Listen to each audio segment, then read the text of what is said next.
Well, I'm Doug Eklund, and I'm president of the Sandman Foundation. The Sandman Foundation operates Sandman as a floating museum. We try to preserve Sandman and keep it in good working order, and it's our delight to be able to show things off here in Olympia and to provide a reservoir of sorts of maritime history, especially concerning Sandman, for the greater part of the South Sound area. Okay. Well, Sandman was constructed in 1910. It was launched in 1910 by a guy by the name of Arthur Weston. He had a company called Olympia Sand and Gravel, and he needed another tugboat to help his enterprise go.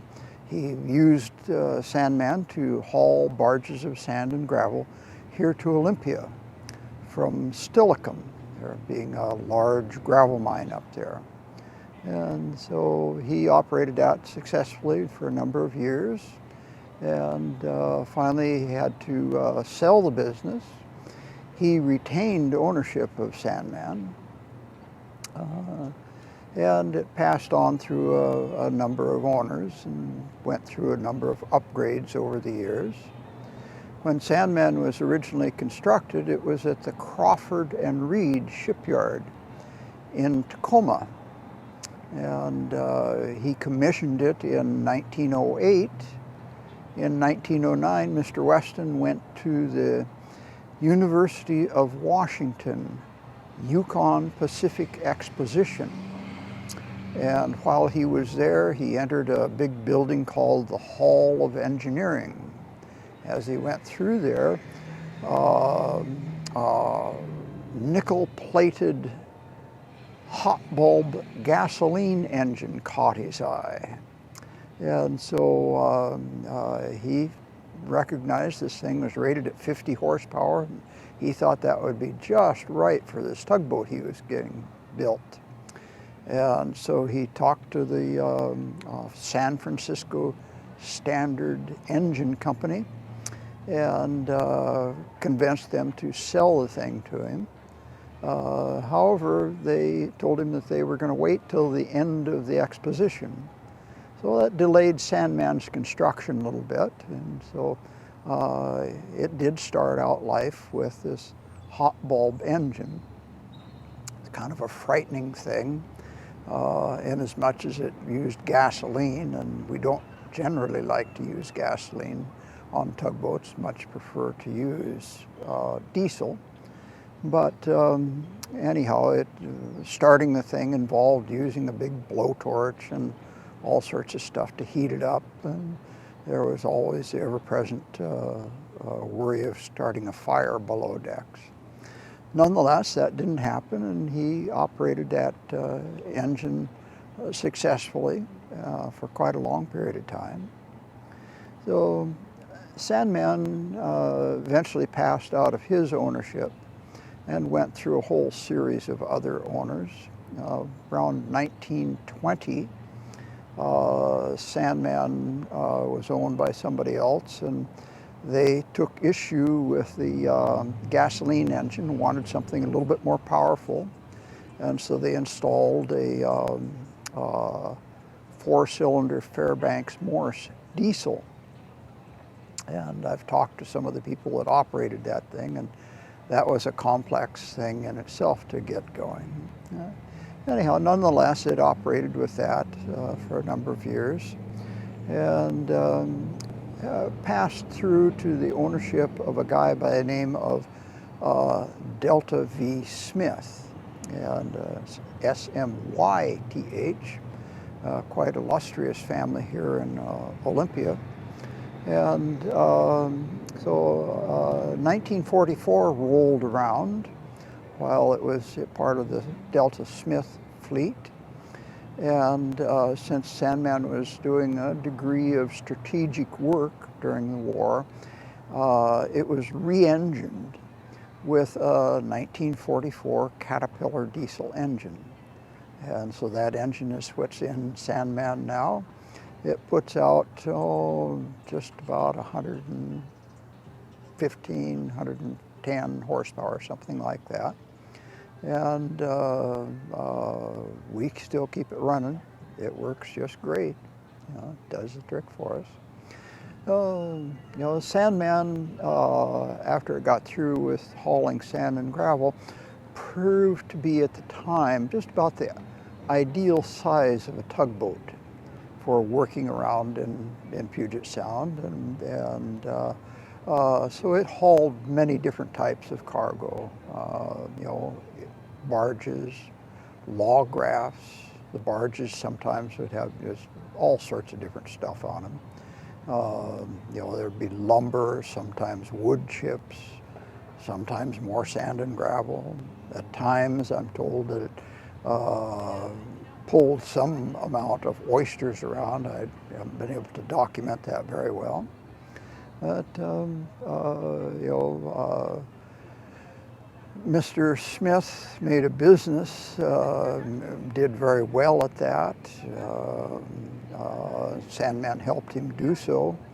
He eventually started a lumber company, and they did operate a sawmill here in town, and Sandman was instrumental in all that sort of operation. Sandman worked up till 1975. And at the time Sandman was built, they were actually considered kind of disposable tugboats. And so it was a credit to the people that built it that it managed to hold together that long. And the last guy to use it was a guy here local to town by the name of Franz Schlottmann. Mr. Schlottmann was a general contractor. He did a lot of work around the Sound. In 1974 or so, I remember there was a bunch of work going on here. They were getting ready for the Swantown Marina. They were changing a lot of things around here. And I watched Sandman doing some work about a quarter mile behind me right now, out on the peninsula out there. They were using it to pull pilings up out of the water as they were reworking things around. So it worked out very well for that. Sandman then passed on to the ownership of a guy by the name of Bob Powell. And Bob was a local contractor, and he wasn't interested in working Sandman. Sandman was pretty well worn out at that time, and thought that he would just like to use it for a private pleasure boat. And he quickly realized that that just wasn't going to be something that he could handle. It required an awful lot of work to get it in good shape. And so Bob and one of his good friends got together and managed to get Sandman listed on the National Register, National Historic Register. And so we've got a plaque, and it's you know, still on there. They also had the foresight to set up the Sandman Foundation, a nonprofit corporation, and they applied for grants and managed to get a grant to rebuild Sandman. By that time, there was an awful lot of the boat that was really very, very sad shape. It leaked quite a little bit. Sandman was moored at that time over at the Swantown Marina, and it was dependent on pumps to keep it afloat. And they were getting ready to haul it off to get it rebuilt up in Port Townsend, and lo and behold, somebody tripped on the cord that worked the bilge pump. Well, Sandman sunk. And so a number of people here in town all lent a hand, and we managed to get Sandman back up on topside, proceeded to haul it up to Port Townsend to get the thing rebuilt, and actually had a mishap on the way up there. It sank again. And so, but they got it all put back together and everything's working good. Got a fairly nice rebuild job up at Port Townsend and made its way back down here. When it sunk, there was a big worry about the diesel engine, and there were some local guys here, very, very talented on working with diesel engines. They managed to get everything salvaged and put back together and running great. The engine was subsequently essentially rebuilt after that. It's in pretty good shape, considering that it's well over 70 years old. We're pleased with it. I've talked with a number of people who have worked on Sandman, and it's got kind of an old-fashioned hull for a tugboat. And so there's some things that it can't do as well as modern tugboats can, but as long as you just really concentrate on pulling, it does a very, very good job of that with very limited horsepower. I came across a guy that operated Sandman in the 1950s. He pulled log rafts to Olympia, to the lumber mills here from Shelton, and being a ready source of logs up there.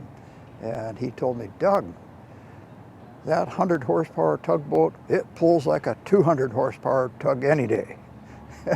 Nowadays, when we're talking about tugboats with hundreds and hundreds, maybe thousands of horsepower, it's kind of humbling to think about that. But Sandman, for what it does, it works very well. We don't use Sandman for any kind of commercial work nowadays, but we try to keep it in shape so that we could, in theory, do that. So Sandman now, it's interesting to talk with some of the people, some of the bits of research that I've come around. I won't mention the guy's name, but it speaks a lot about the people that operate tugboats. You have to have your wits about you. You have to have a good understanding for what you're doing, and you need to be pretty independent-minded to be able to go ahead and make a business like this work. So we had one guy who was working on board Sandman. He was a big strapping guy and started out as a deckhand and had the job of throwing the anchor overboard. And we haven't got the anchor out where I can show it to you right now, but it's a real chunk of iron. And his job was to throw the thing over.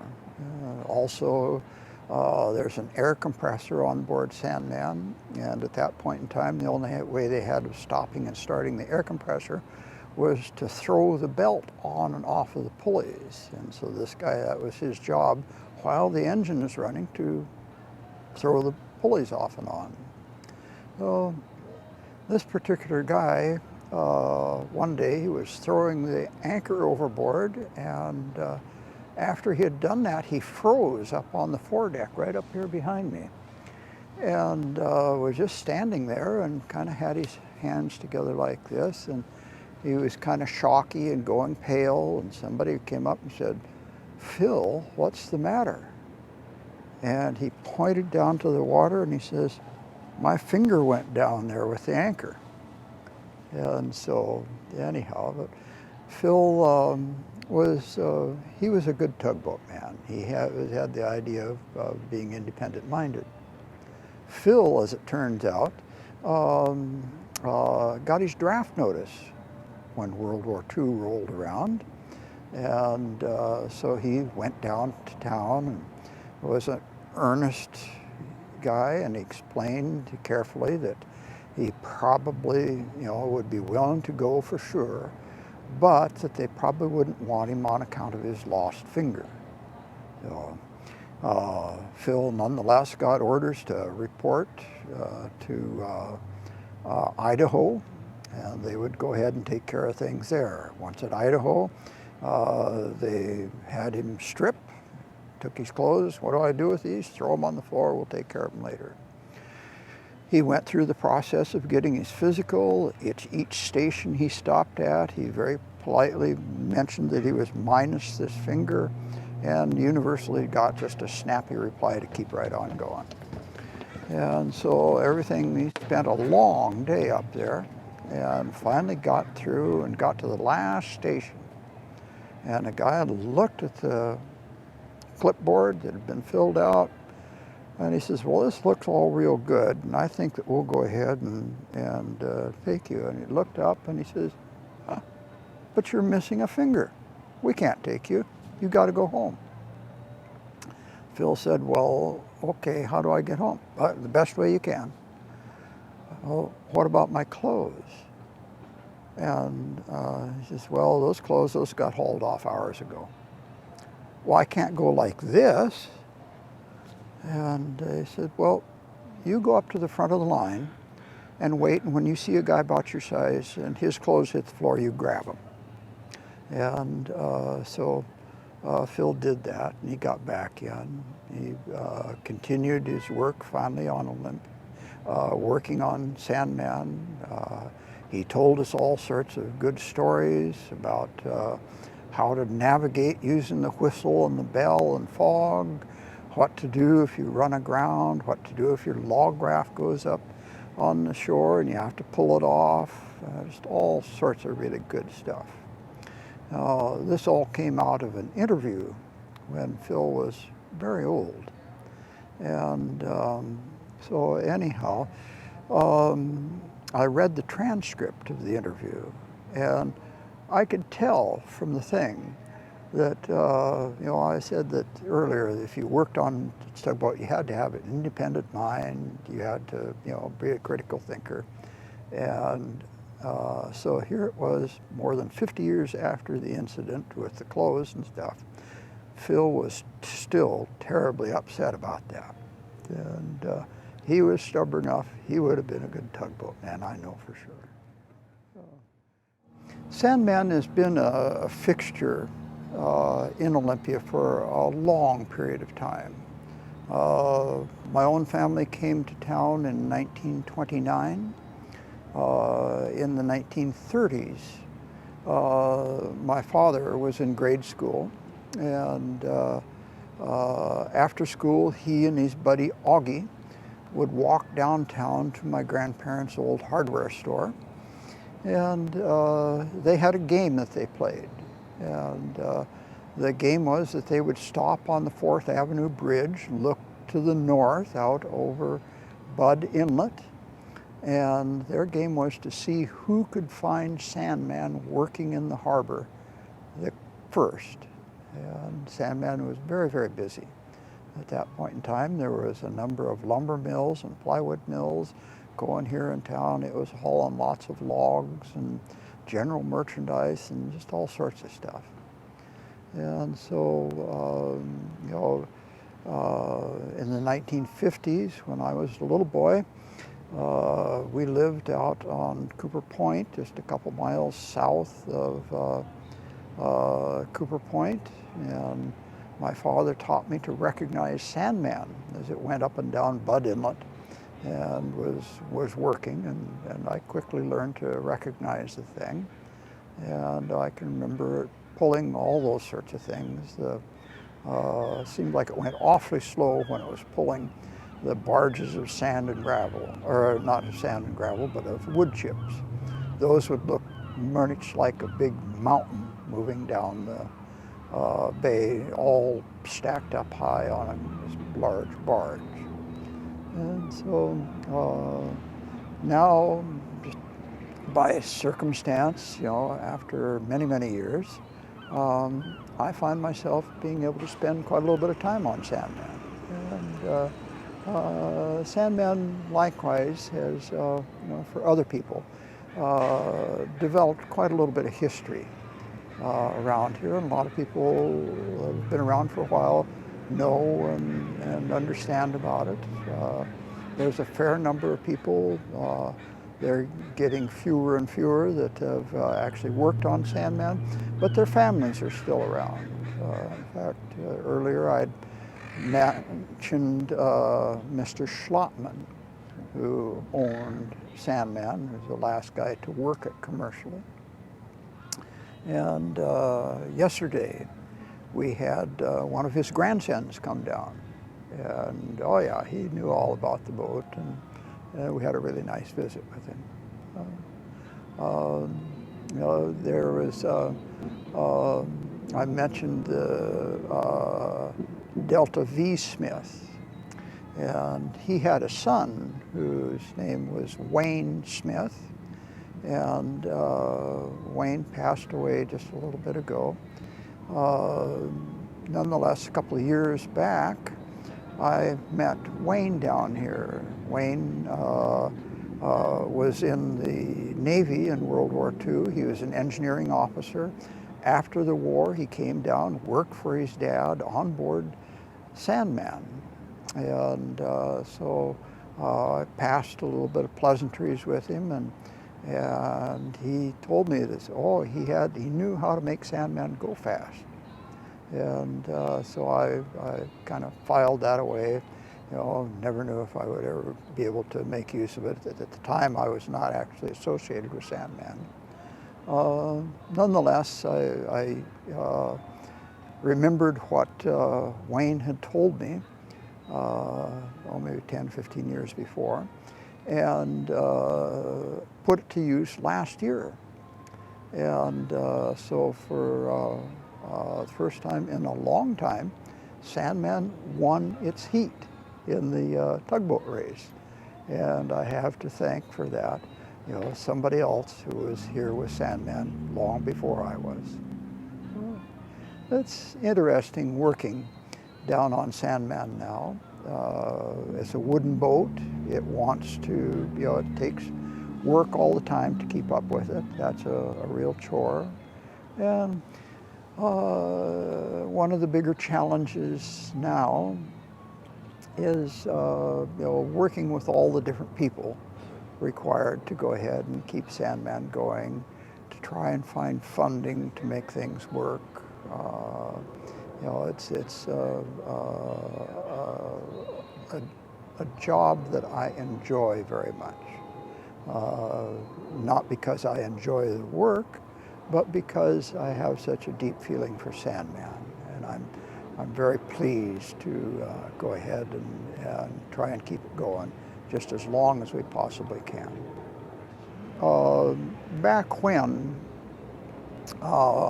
tugboats were doing ship assist, Sandman has done very little ship assist. Mostly we've been towing stuff, working with barges and log rafts and that sort of thing. But when you're doing ship assist, back in the old days, before the radios were around, the guy that could get his boat out to the ship coming in the quickest got the job of pulling it in. And so they would engage in races pretty much to try and get out there. The other part of the thing has to do is I consider that Sandman was part of a thing called the Mosquito Fleet. It was launched right when the Mosquito Fleet was going, and the Mosquito Fleet did general passenger and freight work all over Puget Sound. Puget Sound largely developed around the water. Back when Sandman was first built in 1910, you could get to Seattle by land if you wanted to. But it was going to take you all day long. You're going to have to ford a couple rivers. By the time you got up there, you'd be all muddy or dirty or dusty and wet, and you'd be all worn out. Conversely, at that point in time, you could take a Mosquito Fleet boat, and you could get up to Seattle. There were some of those that were really fast, and you could be up there in 2 or 3 hours, counting a couple stops on the way back, and it was just really the way to go. The mosquito fleet people were very much like the tugboat folks, and there was a fair bit of competition going on. Well, my boat's faster than yours, and so they would engage in impromptu races. And so Sandman in its working history didn't do so much of that. It was going to be slower than the other boats no matter what. But, you know, out of that grew a thing here in Puget Sound. Has been popularized. It's gone kind of worldwide, and then it's you know, one of those things that's kind of lost a little bit of popularity with time. But now we have one of the, if not the largest, antique tugboat races in the world here in Bud Inlet. And so, yeah, we like to go ahead and do that. We like to be able to show the thing off. You know, it's a lot of fun. You know, it's nice. We always enjoy talking with other people that operate tugboats, whether they're restored tugboats or still actively working ones. You know, it's all good. I enjoy visiting with all those people, and with its deep level of respect that I interface with those folks. I recognize that you know, those are all people that are driven. They have worked very hard for what they have achieved, and they are pretty much an inexhaustible font of knowledge for lots of things nautical. I'd mentioned Wayne Smith, and he said, yes, if you want to get Sandman to go, you need to go ahead and make it bow heavy. And so we were able to go ahead and shift ballast in our fuel tanks, and we got the bow down. And so we started out on the race, and we had about something between 10, 12 people on the aft deck.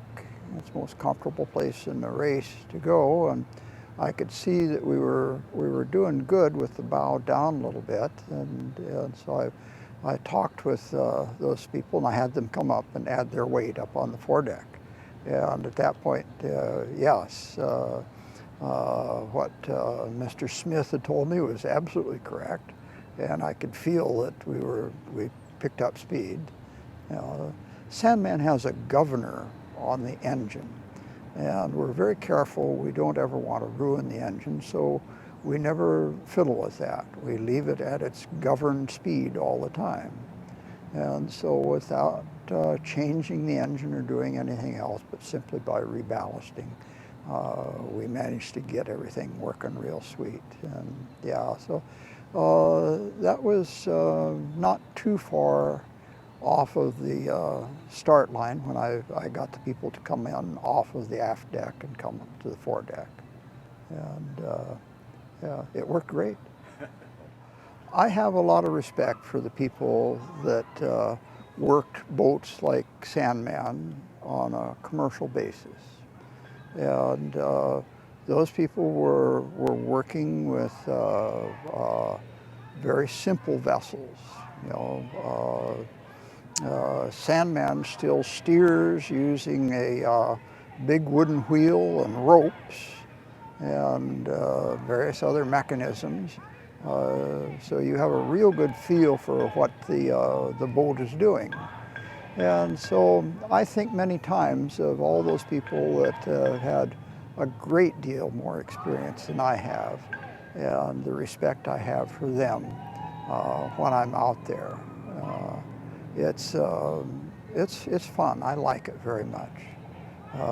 Particularly interesting at those points in time that we'll sometimes raise enough of a wake that Pilot fish will want to come and surf our bow wave, and that's a real nice feeling.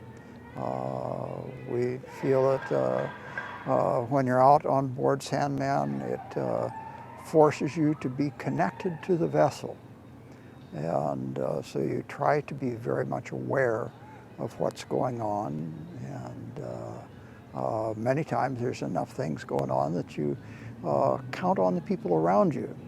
Oh, Doug, did you see this? Did you see that? Hey, Doug, it's doing this. You know, and so that's good, and it's good for me not to be at the wheel at times, and I can sit back and observe the operation of the boat and take some time to visit with people and help them to appreciate all the fun that's going on. It is a lot of fun. Harbor Days for the tug community gives us a good chance to go ahead and get together, and that's always kind of a building thing for everybody. There is not everybody that comes here as part of the Retired Tugboat Association, but many of them are, and so it helps us all feel connected. And it's interesting to talk with other people, get their experiences.